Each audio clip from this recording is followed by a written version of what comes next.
Johnny Wishbone, what's up, Johnny? Thank you so much for supporting the show, brother. I really appreciate it. You doing these big super chats. It means a lot, man. You're keeping everything afloat.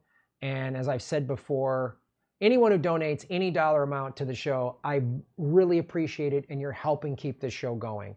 And, you know, when you do bigger numbers, if you can afford it, you're also helping the people who have been hit really hard right now and can't support the show in any way, shape, or form. I'll always do free live streams. You can always watch them for free. I'll always have free videos up there. And if money's tight, do not worry about it. Watch the ads for free and like and subscribe and do all those analytical things that help the show. But when Johnny, when people like you do this, I really appreciate it.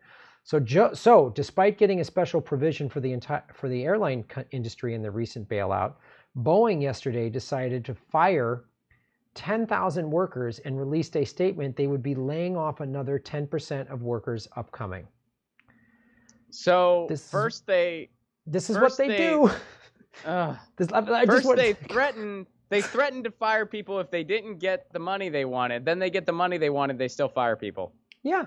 Again, it shows. Same thing AT&T did. Well, this isn't a pandemic thing, but it's a similar thing AT&T did when they lobbied to repeal net neutrality. Oh, it's gonna jobs, and we promised, and then they got that merger. They promised they wouldn't lay anyone off, and then they did anyway. It's amazing. It's amazing. Our corporations are held to less accountability than our politicians are.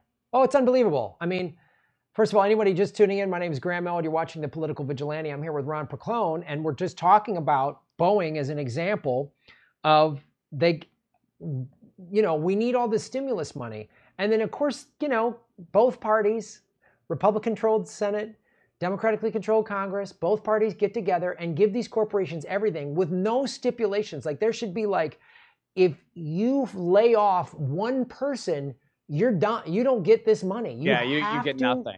Keep these people employed, and it's more corporate welfare. They're stealing money from us. And gee, I don't know, Ron, have you seen any cops put their knees on the necks of CEOs or billionaires?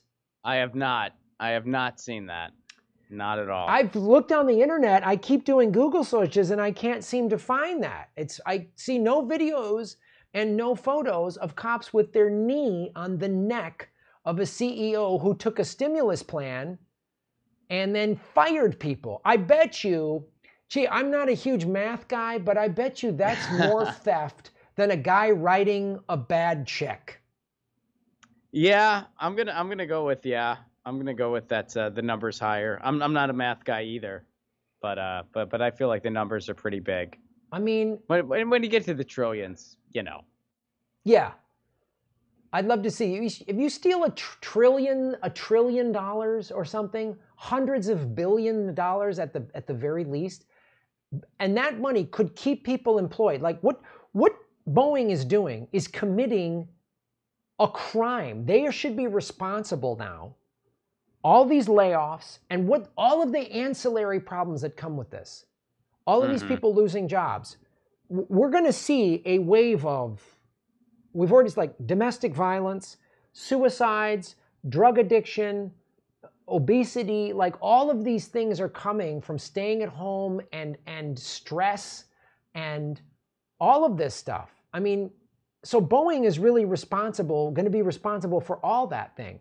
And not only that, so these are 10,000 workers that just got laid off that they could have had a job. So now that's 10,000 people that then can't support their local businesses wherever they live. They can't go to their local coffee shops when they finally open up. That's the other thing, but we got to get back to work. Well, half the population can't work. We have 30% unemployment. So who's going to have money to go out to eat? Yeah, it's this is a crime. Someone should put their knee on the neck of these people. It's unbelievable to me. And that's the stimulus plan. And each one they pass is just more corporate welfare. They get socialism. The 1% gets all the socialism they want. Any problem they have, they get federal money given to them. Yeah, how much immediately. you need? How much you need? Hey, how about relief for people? How can we afford that? And then these big corporations, hey, we don't have as much money as we'd like to have. We would like more. We actually technically have enough, but if there was more, we'd feel even better. Okay, how much do you need? These CEOs, Ron, are probably laughing because they're like, man, this COVID thing's good for business. Well, I mean, yeah, they've. I mean, there's been those reports that have come out, like the richest of the rich have increased their wealth by like billions when you add it all up. Mm-hmm. Meanwhile, the people who help make that wealth for them are still being treated horribly. They're not given proper protection. I mean, we're seeing exactly how brutal all these corporations are, from Amazon, which, I mean, that's nothing new, but from Amazon to Instacart to McDonald's to what was the Whole Foods, which, is connected to Amazon. But I mean, you're seeing all of these companies, just how horrible they are to their employees. I mean, there should be so many laws right now and so many protections for people where, first of all, everybody should have all the sanitary equipment they need and then some. Mm-hmm. Everybody should be getting time and a half at least that has to work, because these are our essential workers. It's the people who keep your grocery stores open, the people who keep the pharmacies open so people can get medicine. These are the essential workers that we need, the people who handle logistics so people can get the supplies that they need to survive. Those are the essential workers, not the fat cats at Wall Street, the people keeping your grocery stores open. They're the essential workers. Everybody should be getting time and a half at least. Nobody should be working more than 4 hours in a given shift because it's not safe. I mean, there's so many things that should be happening, and we see the polar opposite, where they are. I mean, they're cutting hazard pay for people, but giving them a T-shirt as a thank you. You couldn't write this satire. Yeah. If someone pitched this as a movie, no one would buy it because they'd say it's too unrealistic. Yeah, they'd be like, the rich people aren't. I mean, that's a little over the top. That's ridiculous. Come on. No, it's deliberately by design. Like all those jobs you just talked about, the logistics, the truck driver, all those people, how essential they are. And we know there's money to take care of everybody because you just gave most of it to Wall Street. So I know you have it. It's literally, it's unbelievable. And it's like it's like they're sociopaths or something. It's maddening.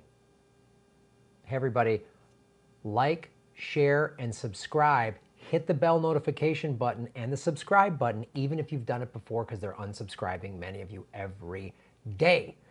Watch the ads all the way through. If you click skip ad, I don't get paid. Also, support us at patreon.com/GrahamElwood or rockfin.com/GrahamElwood. Rockfin.com is a blockchain cryptocurrency platform. All my videos are on Rockfin ad-free. Thanks for watching.